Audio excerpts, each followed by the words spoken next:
ఈ ప్రపంచంలోనే గొప్పైనటువంటి సేవ చేసినటువంటి మహనీయురాలు.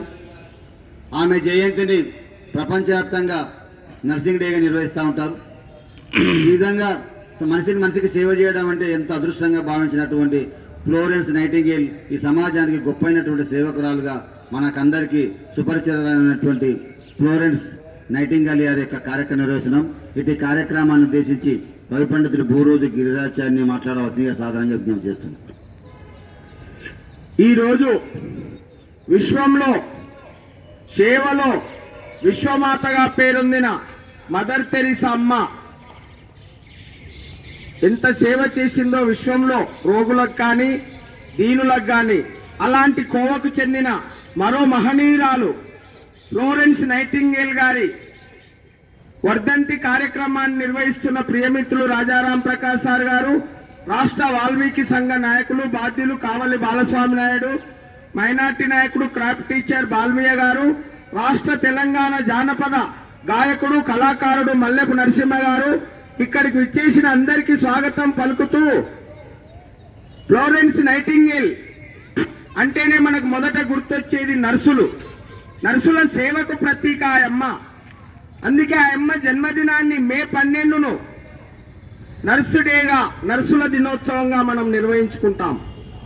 అటువంటి ఫ్లోరెన్స్ నైటింగేల్ గారు ఇటలీ దేశంలో ఎడ్వర్డ్ విలియం పానీ నైటింగేల్ అనే పుణ్య దంపతులకు 1820 మే 12న జన్మించి ఆగస్టు 13, 1910లో మరణించింది.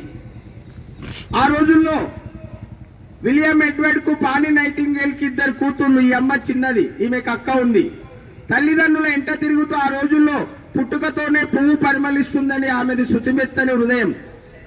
వివిధ సందర్భాల్లో వాళ్ళ తల్లిదండ్రులు ఎంత ఆసుపత్రులకు వెళ్ళి అక్కడ ఉన్న రోగులను చూసి అరే నేను వీళ్ళకి ఏమన్నా సేవ చేయాలని ఆ రోజుల్లో ఆమె మనసులో అనుకుంది. వాళ్ళ తండ్రి ఈమెను గణిత ఉపాధ్యాయుడు లేకపోతే గణిత ఉపాధ్యాయునిగా ఏదో పెద్ద హోదాలో చూడాలనుకున్నాడు. తల్లి కూడా సాహిత్య రంగంలో చూడాలనుకున్నది. కానీ ఆ అమ్మ సేవా రంగం నర్సు వైపు వెళ్ళింది.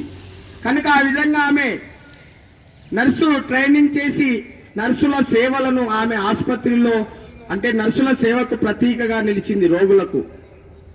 కనుక అటువంటి నర్సింగ్ అంటే ఫ్లోరెన్స్ నైటింగేల్ గారు క్రిమియా యుద్ధంలో క్షతగాత్రులైన యుద్ధ సైనికులకు సేవలు చేసింది.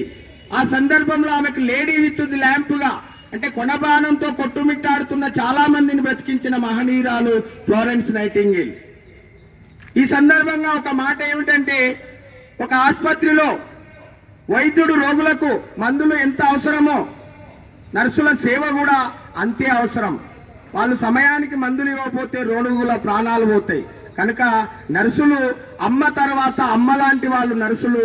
అటువంటి అమ్మకు ప్రతీక ఫ్లోరెన్స్ నైటింగేల్ గారు. ఆమె ఇంగ్లాండ్లో ఒక ట్రైనింగ్ నర్సింగ్ స్కూల్ పెట్టింది. ఆ రోజుల్లో విక్టోరియా రాణి చనిపోతే ఫ్లోరెన్స్ నైటింగేలే ఆ దేశ అధ్యక్షురాలవుతుందని అట్లా ప్రచారం కూడా ప్రాపగండా జరిగింది ఆమె సేవలకు గుర్తింపుగా. అటువంటి ఫ్లోరెన్స్ నైటింగేల్ గారు నోట్స్ ఆఫ్ నర్సింగ్ అనే పుస్తకం రాసింది. డాక్టర్స్ ఆఫ్ నోట్స్ అనే చాలా పుస్తకాలు రచించింది. కనుక ఆ అమ్మ జన్మదినాన్ని మనం నర్సుల దినోత్సవంగా జరుపుకుంటాం. ఆ అమ్మది ఈరోజు ఆగస్టు 13 వర్ధంతి కార్యక్రమము. కనుక అటువంటి మహనీయురాల సేవలను గుర్తుంచుకొని మనం కూడా సమాజంలో రోగులకు కానీ దీనులకు కానీ సేవలు చేస్తే మానవ జీవితంలో మిగిలిపోయేది సేవలే అని తెలియజేస్తూ ముగిస్తున్నాను. జోహార్ ఫ్లోరెన్స్ నైటింగేల్ కు జోహార్. జోహార్ ఫ్లోరెన్స్ నైటింగేల్ కు జోహార్. కొనసాగిద్దాం మహనీయుల ఆలోచన విధానాన్ని. కొనసాగిద్దాం మహనీయుల ఆలోచన విధానాన్ని. జై భారత్.